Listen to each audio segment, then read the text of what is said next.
Zay ny tava fanfarana androany ihany koa teny amin'ny la Résidence Ankerana ny kongresy nasionaly ny antoko PRM ny Parti Républicain de Madagascar izay tary ny professeur Ralison Roger tao anatin'izany moa no nanambaran'izy ireo fa ny fifidianana lalampanorenana no tokony ho tanterahana mialoha ary tokony hisy ihany koa ny fitoniana eto amin'ny firenena mialohan'ny rosona amin'ireo karazam-pifidianana.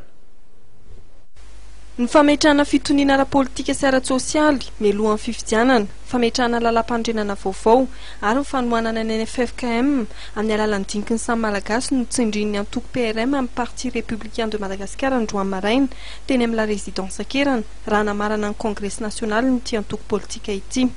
Tao anatin'izay indrindra no nangatahany mpizaika ao amin'ity antoko ity ny filatsaham-kofidian'Andriamatoa Ralison Roger izay mpitarika azy ireo. Nandrendre fitenenana ny filohan'ny antoko PRM dia nanamafy ny fiahian'izy ireo amin'ny toetra raha ankehitriny. Tsy maintsy aloha atao ny asa hoe référendum constitutionnel na élection constitutionnelle tsy fantatro lazana aiza tsy maintsy atao io na tiana na tsy tiana raha tiantsika ilamina ny tany sy fanjakana zay angamba tsy maintsy aperaka voalohany tokolasy tokovavy arak'izay tsika vao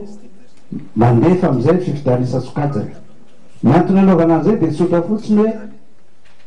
mianatsina mahitsy be ato ny teny lalampanorenana atao teny lalampanorenana atao ho an'olona anankiray fantaritsika zany tsisy afeniny zany tsisy mamenatra ary foana na voteto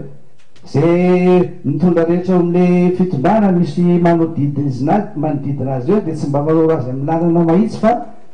manoro azy any akady. Mahakasika kosa ny fitoniana ara-politika sy ara-tsosialy dia tsy mbola mipetraka araka ny tokony izy zany araka nambaran'Andriamatoa Ralison Roger. Antony tokony hanohanan'ity antoko ity ny fampihavanana izay ho tanterahan'ny filoham-piangonana eo anivon'ny FFKM hoy ny nambarany.